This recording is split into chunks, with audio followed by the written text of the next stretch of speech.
انہوں نے ایک رات رسول کریم کی زوجہ مطہرہ اور اپنی خالہ حضرت میمونہ رضی اللہ عنہا کے گھر میں گزاری۔ وہ فرماتے ہیں کہ میں تکیہ کے عرض یعنی گوشہ کی طرف لیٹ گیا اور رسول کریم اور اب کی اہلیہ نے معمول کے مطابق تکیہ کی لمبائی پر سر رکھ کر آرام فرمایا۔ رسول اللہ سوتے رہے اور جب آدھی رات ہو گئی اس سے کچھ پہلے اس کے کچھ بعد اب بیدار ہوئے اور اپنے ہاتھوں سے اپنی نیند کو دور کرنے کے لیے آنکھیں ملنے لگے۔ پھر اپنے سورۃ العمران کی آخری 10 آیتیں پڑھیں،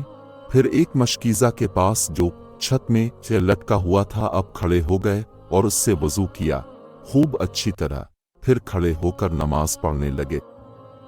ابن عباس رضی اللہ عنہما کہتے ہیں میں نے بھی کھڑے ہو کر اسی طرح کیا جس طرح اپنے وضو کیا تھا، پھر جا کر میں بھی آپ کے پیلوئے مبارک میں کھڑا ہو گیا۔ آپ نے اپنا داہنا ہاتھ میرے سر پر رکھا اور میرا دایاں کان پکڑ کر اسے مروڑنے لگے، پھر آپ نے 2 رکعتیں پڑھے، اس کے بعد پھر 2 رکعتیں پڑھے، پھر 2 رکعتیں پڑھے،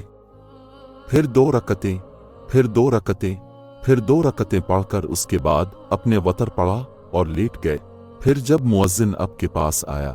تو اپنے اٹھ کر 2 رکعت معمولی طور پر پڑھ، پھر باہر تشریف لا کر صبح کی نماز پڑھی۔